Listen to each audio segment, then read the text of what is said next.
अनोखं प्रेम भाग 8. सुहानी शिवमला न सांगता करवा चौथच्या व्रताची तयारी करत होती. कारण तिला माहीत होतं की शिवमला जर कळलं तर तो तिला ते व्रत करू देणार नाही. म्हणून सगळी तयारी चोरून लपून सुरू होती. शिवम, तुम्ही उद्या ऑफिसला जाणार आहात का? सुहानीने नर्वस होत शिवमला विचारलं. हा काय प्रश्न झाला? मी रोजच ऑफिसला जातो. शिवमने नेहमीप्रमाणे उत्तर दिलं. नाही, मला म्हणायचं होतं की तुम्ही किती वाजता ऑफिसला जाणार आहात? तिने परत प्रश्न केला. सुहानी, काय झालंय? तुला माहीत आहे, मी नेहमीप्रमाणे 9 वाजता ऑफिसला जाणार आहे. हे बघ, मी आधीच खूप परेशान आहे आणि मी माझा सगळा राग तुझ्यावर काढू इच्छित नाही. मला शांतीची गरज आहे, असे म्हणून तो निघून जायला लागला. काही पावलं गेल्यावर त्याने परत मागं वळून पाहिलं. सुहानी स्वतःशीच हसत उभी होती. तू परत हसायला लागलीस? तो चकित होऊन तिच्याकडे पाहत म्हणाला. माझ्या हसण्याने तुम्हाला काय फरक पडतोय? ती तोंड फुगवून म्हणाली. बरोबर आहे, मी का परेशान होतोय? प्रत्येकाला आपल्या वेडेपणाचा डेमो देण्याचं स्वातंत्र्य आहे. तो तिच्या विनाकारण हसण्याने अजून जास्त वैतागला होता. करवा चौथसाठी पती पत्नीला काहीतरी सोन्याचा दागिना गिफ्ट करतो आणि तोच दागिना पत्नीला पूजेच्या वेळी घालायचा असतो, अशी माहिती आईने रोहितला दिली होती. पण सुहानीला समजत नव्हतं की शिवमकडून तो दागिना त्या व्रताबद्दल न सांगता कसा घ्यायचा. तोच तिला एक आयडिया सुचली. ती शिवमकडे गेली. शिवम आपल्या कामात बिझी होता. शिवम, मला ना आईकडे जायचं आहे, ती म्हणाली. शिवमने आपली नजर वर करून तिच्याकडे पाहिलं. कशासाठी जायचं आहे? तो म्हणाला. कशासाठी म्हणजे? आईला भेटायला जायचं आहे आणि तिने माझ्यासाठी सोन्याचे इयरिंग्स खरेदी केले आहेत, ते पण घ्यायचे आहेत. तिने एक थाप मारली. सुहानी, आज मी खूप बिझी आहे आणि तुला ठाऊक आहे की मी तुला एकटीला जाऊ देणार नाही.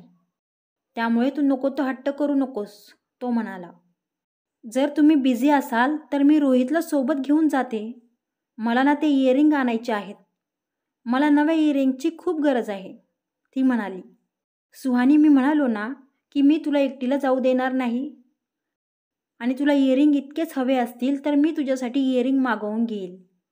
काही वेळातच ते तुला मिळतील. ओके, आता मला डिस्टर्ब करू नकोस, तो म्हणाला आणि आपल्या कामात बिझी झाला. सुहानीला काळजी वाटत होती की जर शिवमने स्वतः ते इयरिंग तिच्या हातात दिले नाहीत तर. पण तसं झालं नाही. शिवमने इयरिंग मागवले आणि तो स्वतः ती तिच्याकडे घेऊन आला. ते इयरिंग पाहून सुहानीला खूप आनंद झाला. तिने खूप आनंदाने ते इयरिंग घेतले. तिची ही अडचणही आता दूर झाली होती. तिच्या पतीने तिला तो दागिना गिफ्ट केला होता. संध्याकाळी सुहानीच्या आईने तिच्यासाठी करवा चौथचं सामान पाठवलं होतं. त्यात एक सुंदर लाल रंगाची साडी, मेहंदीचे कोण आणि इतर साहित्य होतं. आता सुहानीला शिवमची नजर चुकवून मेहंदी काढायची होती. रोहितने दिशाला विचारून एका मेहंदी काढणाऱ्याचा नंबर घेतला होता. त्याने त्याला फोन करून रात्री थोडं उशिरा बोलावलं. त्याने सुहानीला फोन केला की त्याने मेहंदी काढणाऱ्याला बोलावलं आहे, तुम्ही टेरेसवर या. सुहानी जागीच होती. ती रोहितच्या फोनची वाट बघत होती. शिवमला ऐकू जाऊ नये म्हणून ती हळुवारपणे पावलं टाकीत रूम बाहेर आली. पण जेव्हा सुहानी टेरेसवर जायला लागली तोच तिथे निशा आली. सुहानी तिला पाहून लपली. पण निशाला संशय आला की तिने कसला तरी आवाज ऐकला आहे. त्यामुळे निशा मुद्दाम हॉलमध्येच बसून राहिली. रोहित त्या मेहंदी काढणाऱ्या अंकलला घरात नेऊच शकला नाही. त्यामुळे कंटाळून ते अंकलही घरी निघून गेले. सुहानीने बराच वेळ वाट पाहिली, पण निशा हॉलमध्येच आपला मोबाईल बघत बसली होती. आता सुहानीचा नाईलाज झाला. तिने स्वतःच स्वतःच्या हातावर मेहंदी काढायला सुरुवात केली. एका हाताची मेहंदी सुकल्यावर तिने दुसऱ्या हातावर मेहंदी काढली. अशा प्रकारे तिने आपल्या दोन्ही हातांवर स्वतःच मेहंदी काढली. जेव्हा मेहंदी लावण्याचं काम पूर्ण झालं तेव्हा ती खुश होऊन परत आपल्या रूममध्ये गेली. शिवम शांत झोपलेला होता. सुहानी आवाज न करता गुपचूप आपल्या जागेवर जाऊन झोपली. तिला सकाळी लवकर उठायचं होतं, पण डोळ्यावर काही झोप येत नव्हती. नंतर केव्हा तरी तिचा डोळा लागला. पहाटे लवकर उठून ती पटकन फ्रेश होऊन बाहेर आली. तिने बेबी पिंक कलरचा अनारकली घातला होता. तिला तयार होऊन खाली आलेली आणि तिच्या हाताची मेहंदी पाहून आईंना आणि दिशाला समजलं की सुहानीनेही व्रत ठेवण्याचं ठरवलं आहे. सुहानी बेटा, तुझी तर तब्येत ठीक नाहीये, तू का व्रत ठेवत आहेस? या सगळ्या रीतिरिवाजांपेक्षा तुझी तब्येत जास्त महत्त्वाची आहे. मनात जर श्रद्धा असेल तर हे व्रत न ठेवताही देव आपला ऐकतो. आणि जर शिवमला माहीत झालं की तब्येत बरी नसतानाही तू हे व्रत करत आहेस तर तो खूप चिडेल तुझ्यावर. आधीच त्याचा या सगळ्या गोष्टींवर विश्वास नाही. आई काळजीने म्हणाल्या. आई प्लीज, माझी तब्येत ठीक आहे. मला हे व्रत करण्याची मनापासून इच्छा आहे. आई, एक पत्नी म्हणून मला माझ्या कर्तव्याचं पालन करायचं आहे. शिवमशी लग्न झालं आहे माझं. ते मानत नसले म्हणून हे लग्न खोटं ठरत नाही. ते माझे पती आहेत आणि हे सत्य कुणीही बदलू शकत नाही. आणि एक पत्नी असूनही आज जर मी त्यांच्यासाठी व्रत ठेवलं नाही तर मला स्वतःला खूप त्रास होईल, ती म्हणाली. ते ऐकून आईंचे डोळे भरून आले. सुहानी, तुझ्यासाठी हे लग्न किती योग्य होतं ते मला माहीत नाही, पण शिवमसाठी हे लग्न त्याच्या आयुष्यातील सगळ्यात चांगली गोष्ट आहे. त्याला तुझ्यासारखी पत्नी मिळाली आहे. जे मिळायला भाग्य लागतं. त्याला लवकर सद्बुद्धी येवो हीच माझी प्रार्थना आहे, आई भाऊक होत म्हणाल्या. पण आई, जोपर्यंत माझं व्रत पूर्ण होत नाही तोपर्यंत शिवमला यातलं काहीही कळायला नकोय, नाहीतर ते माझं व्रत पूर्ण होऊ देणार नाहीत, सुहानी काळजीने म्हणाली. आईही सुहानीशी सहमत झाल्या. सुहानीने दिशालाही रिक्वेस्ट केली की तिच्या व्रताबद्दल शिवमला कळू देऊ नका म्हणून. दिशाने तिला आश्वस्त केलं की ती शिवमला नाही सांगणार. आईने दिशाला आणि सुहानीला डायनिंग टेबलवर बसायला लावलं आणि त्यांना आपल्या हातांनी बनवलेली सरगी दिली. त्यांना दोघींनाही गिफ्ट दिलं. सुहानी आणि दिशाने आईच्या पाया पडून त्यांचे आशीर्वाद घेतले आणि सरगी खायला सुरुवात केली. इतक्यात निशा खाली आली. तिला सुहानीला सरगी खाताना पाहून खूप कसं तरी झालं. निशाला इतकं लवकर उठलेलं पाहून आईला आणि दिशाला आश्चर्य वाटलं. रोज खूप उशिरापर्यंत आपल्या बेडवर लोळत पडणारी निशा आज इतक्या लवकर उठलेली पाहून त्या तिला विचारायला लागल्या की ती इतक्या लवकर का उठली आहे. पण तिने सांगितलं की तिला हे सगळे रीतिरिवाज पाहायला खूप आवडतात, म्हणून आज ती मुद्दाम लवकर उठली आहे. इतक्यात सुहानीच्या आईचा फोन आला. सुहानीची पहिली करवा चौथ असल्याने त्यांनी तिला शुभेच्छा द्यायला फोन केला होता. सुहानी आईशी बोलायला बाजूला गेली. निशाने जवळून जाताना मुद्दाम तिच्या ग्लासाला धक्का लावून पाडला. नंतर सॉरी म्हणत तिने सुहानीला तो ग्लास भरून देण्यासाठी गेली आणि गुपचूप त्या पाण्यात एक पावडर मिक्स केली व कपटी हसू हसत तिने तो ग्लास सुहानीच्या प्लेटसमोर आणून ठेवला. इतक्यात सुहानी परत वापस आली. तिने पटपट सरगी खाऊन त्या ग्लासातलं पाणी पिऊन घेतलं. निशा तिच्याकडे पाहून गालातल्या गालात हसत होती. सुहानी मात्र खुश होती. सरगी खाऊन झाल्यावर ती आणि दिशा आईसोबत पूजा करायला गेल्या. इकडे काही वेळाने शिवम उठला. सुहानी आज इतक्या लवकर कशासाठी उठली याचं त्याला आश्चर्य वाटलं. इतक्यात सुहानी आपल्या रूममध्ये आली. ती शिवमसाठी चहा आणि नाश्ता घेऊन आली होती. शिवमने तिला विचारलं की ती आज इतक्या लवकर का उठली, तर तिने सांगितलं की तिला मंदिरात दर्शनासाठी जायचं होतं, म्हणून ती आज लवकर उठली. सुहानी आपले हात ओढणीने लपवून शिवमपासून मेहंदी लपवण्याचा प्रयत्न करत होती. सुदैवाने शिवमचं तिकडं लक्ष गेलं नाही. तो फ्रेश होऊन आला. ऑफिसला निघण्याच्या तयारीला लागला. नाश्ता करताना त्याने सुहानीलाही त्याच्यासोबत नाश्ता करण्यासाठी बसायला लावलं. ते ऐकून सुहानी गडबडली. तिने त्याला सांगितलं की तिने आधीच नाश्ता केला आहे. तो तिला निदान कॉफी घेण्याचा आग्रह करत होता, पण तिने आपली कॉफी पिण्याची इच्छाच नाहीये असं म्हणत त्याला समजावलं. शिवमला सुहानीने व्रत ठेवलं असेल म्हणून संशय आला नाही, कारण त्यांचं नातं अजून इतकं स्टेबल नव्हतं. त्यांच्या दोघांच्याही मनात एकमेकांबद्दल अजूनही राग होता आणि त्याने सुहानीला स्पष्ट शब्दांत व्रत ठेवण्यासाठी नकार दिला होता. शिवम आजही सुहानीला आपल्यासोबत ऑफिसला घेऊन गेला. सुहानीची आज ऑफिसला जाण्याची इच्छाच नव्हती, पण शिवम समोर काही चालत नव्हतं. सुहानीला आता आधीसारखं ऑफिसमध्ये उभी राहून काम करावं लागत नव्हतं. आता तिच्यासाठी सेपरेट केबिन होती. तिथे बसून ती आरामात जर काही काम करण्याची इच्छा असली तर काम करायची. शिवम अजूनही तिच्यावर रागवत होता. पण आता त्याच्यात बराच बदल झाला होता. त्याचा मूड सांभाळून जर वागलं तर तो तिच्याशी खूप चांगलं वागत होता. आणि जेव्हापासून शिवमने तिच्या बहिणीला नोकरीला लावलं होतं, सुहानी त्याबद्दल खूप ग्रेटफुल होती. त्याशिवाय शिवम तिची आई आणि बहिणीशी खूप चांगलं वागत होता. त्यामुळे सुहानीला आता शिवमबद्दल काही तक्रार नव्हती. ती आपल्या केबिनमध्ये बसून आता शिवमला हे व्रत सोडवण्यासाठी कसं राजी करायचं याचा विचार करत होती. रोहित अधूनमधून केबिनमध्ये येऊन सुहानीची विचारपूस करत होता. पण काही वेळाने अचानक सुहानीच्या पोटात दुखायला लागलं. तिला उलटीही होत होती.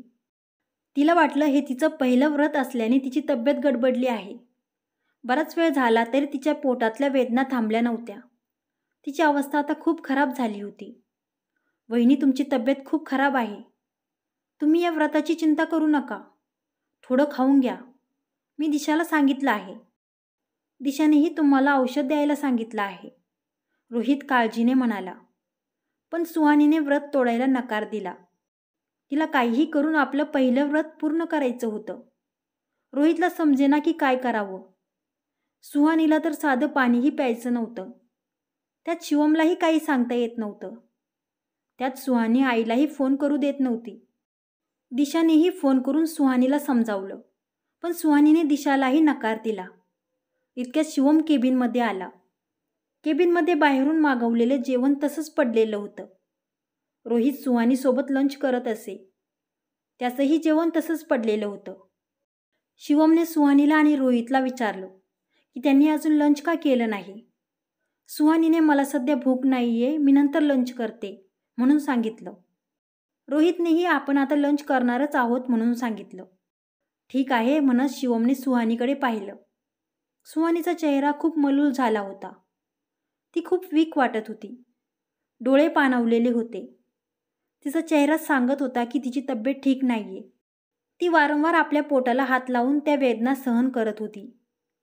शिवमची नजरही तिच्या हातावर होती. तिच्या चेहऱ्यावर वेदना दिसत होत्या. काही न बोलता त्याने आपला फोन घेऊन डॉक्टरला फोन केला आणि त्यांना लवकरात लवकर ऑफिसमध्ये यायला सांगितलं. डॉक्टरचं नाव ऐकून सुहानी आणि रोहित दोघंही शॉक झाले. शिवम, डॉक्टरची काय गरज आहे? मी एकदम ठीक आहे, ती हसण्याचा प्रयत्न करत म्हणाली. सुहानी, जर तुझ्या म्हणण्याप्रमाणे सगळं झालं असतं तर किती बरं झालं असतं. पण तुझा चेहराच सांगतोय की तुझी तब्येत खूप खराब आहे, तो म्हणाला. इतक्यात डॉक्टर आले. डॉक्टरला पाहून सुहानी चांगलीच काळजीत पडली. आता शिवमला आपल्या व्रताबद्दल माहीत होईल म्हणून तिला खूप टेन्शन आलं. शिवमने डॉक्टरला सांगितलं की सुहानीचं पोट दुखत आहे आणि तिला उलट्याही होत आहेत. सुहानी शॉक होऊन तिथे बसलेली होती. डॉक्टरने सुहानीला चेक केलं. तुमचं पोट दुखतंय. सकाळी असं काही खाल्लं आहे का ज्यामुळे तुम्हाला त्रास होतोय? डॉक्टरने विचारलं. पण सुहानीने त्यांना सांगितलं की तिने सकाळपासून काहीही जड अन्न खाल्लं नाही. पण डॉक्टर तिला म्हणाले की तिने असं काहीतरी खाल्लं आहे जे तिची सिस्टम पचवू शकत नाही. सुहानीने त्यांना सांगितलं की तिने फक्त घरचं जेवण केलं आहे. डॉक्टरने तिला एक ग्लास पाण्यात ग्लुकोज मिक्स करून घ्यायला लावलं. शिवमने लगेच पिऊनला ग्लुकोज आणायला लावलं आणि ते एका ग्लासात मिक्स करून सुहानी समोर केलं. आता सुहानी चांगलीच फसली होती. नर्वसनेसमध्ये तिला काय करावं ते समजत नव्हतं. तिने ते ग्लुकोज प्यायला नकार दिला व सांगितलं की तिला ग्लुकोजची ॲलर्जी आहे. ते ऐकून शिवमला आश्चर्य वाटलं. मग डॉक्टरने ग्लुकोजऐवजी पाण्यात मीठ आणि साखर मिक्स करून ते मिश्रण पीत राहा म्हणून सांगितलं आणि ते निघून गेले. शिवमने लगेच पाण्यात साखर आणि मीठ मिक्स केलं. आता काय करावं ते सुहानीला समजेना. तिला घाम फुटला होता. रोहितही टेन्शनमध्ये सगळं बघत होता. सुहानीला सांगण्यासाठी काही कारणही सापडत नव्हतं. शिवमने तो ग्लास सुहानीसमोर केला. मला ते पिण्याची इच्छा होत नाहीये, मला त्याचा वास येतोय, सुहानी कशीबशी म्हणाली. आता शिवमही कन्फ्यूज झाला. त्याला कळेना की सुहानी हे सगळं का करत आहे आणि तिला नेमकं काय झालं आहे. त्याने मग जवळचा ज्यूसचा ग्लास घेतला आणि तो तिच्यासमोर धरला. माझी इच्छा नाहीये ज्यूस पिण्याची, ती अडखळत म्हणाली. सुहानी, तुला माहीत आहे मी हा ज्यूस तुला जबरदस्तीनेही पाजू शकतो. लवकर घे हा ज्यूस. पण सुहानीने मान हलवून नकार दिला. आता शिवमचा रागाचा पारा चढला होता. त्याने जबरदस्तीने तो ग्लास तिच्या तोंडाला लावला. सुहानीने आपलं तोंड घट्ट मिटून घेतलं होतं, पण आता शिवमही ऐकायला तयार नव्हता. रोहितही ते बघून खूप टेन्स झाला होता. सुहानीने एका हाताने तो ग्लास बाजूला लोटला. तो ग्लास खाली पडला आणि जमिनीवर पडून फुटला. ते बघून शिवम खूप चिडला. सुहानी घाबरून उठून उभी राहिली. सुहानी, तू वेडी झाली आहेस का? तो चिडून म्हणाला. तो सुहानीकडे रोखून पाहत होता आणि सुहानी एखाद्या अपराध्यासारखी खाली मान घालून उभी होती. मी हे सगळं साफ करते, सुहानी घाबरत म्हणाली. थांब सुहानी, ते काचेचे तुकडे आहेत, हाताला लागतील तुझ्या. तुला डॉक्टरने स्पष्ट सांगितलं आहे की तुला काहीतरी खाण्याची आणि ग्लुकोज किंवा साखर मीठ घातलेलं मिश्रण पिण्याची गरज आहे.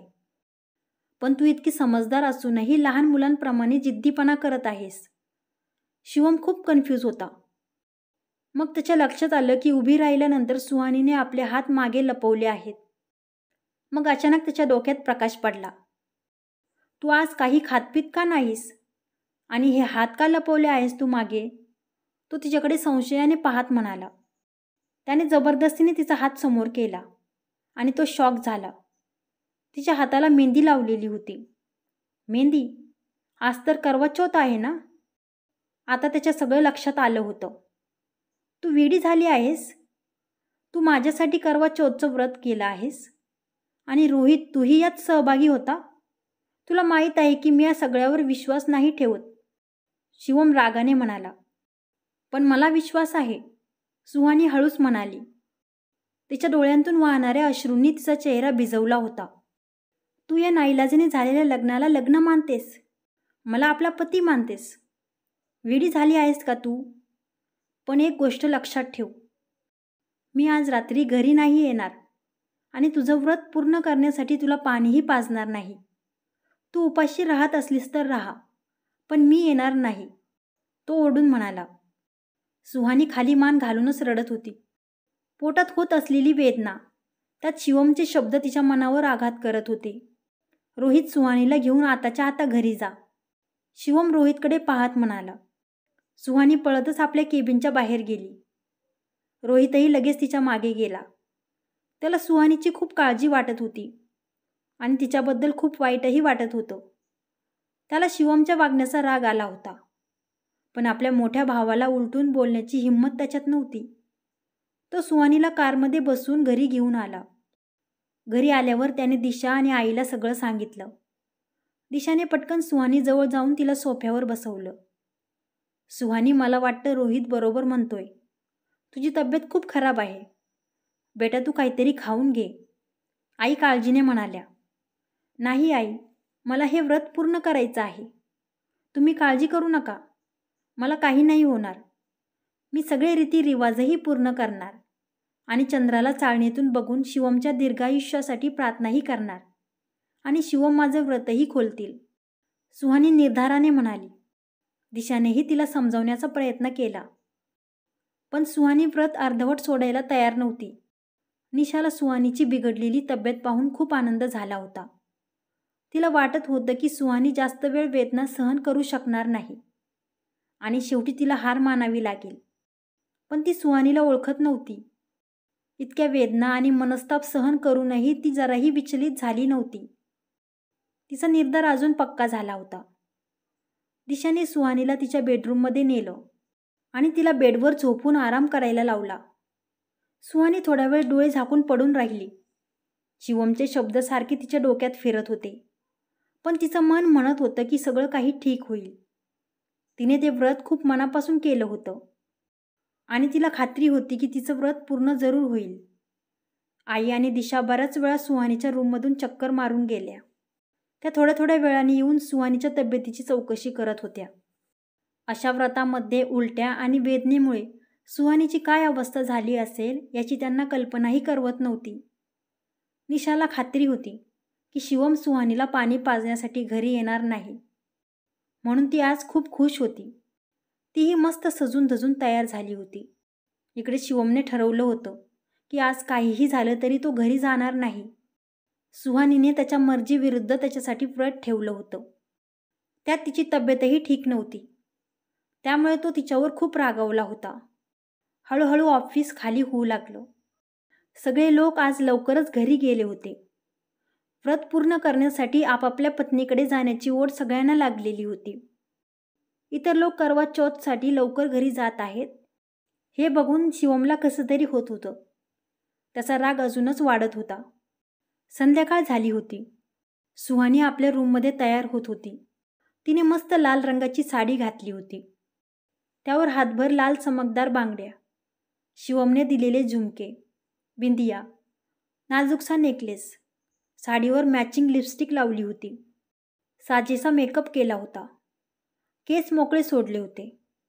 ती खूप सुंदर दिसत होती. पण तिचा सुंदर चेहरा खूप उदास आणि मलूल होता. तिला अजून आरतीसाठी थाळी सजवायची होती, पण अंगात अजिबात त्राण शिल्लक नव्हतं.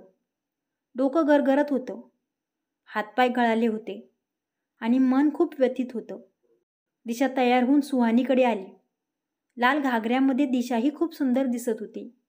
सुहानीने दिशाला तिची थाळी तयार करण्याची रिक्वेस्ट केली. दिशा आनंदाने तिची थाळी बनवायला गेली. कसा वाटला आजचा भाग? जर कथा आवडत असेल तर व्हिडिओला लाईक करा आणि माझ्या चॅनलला सबस्क्राईब करा. धन्यवाद.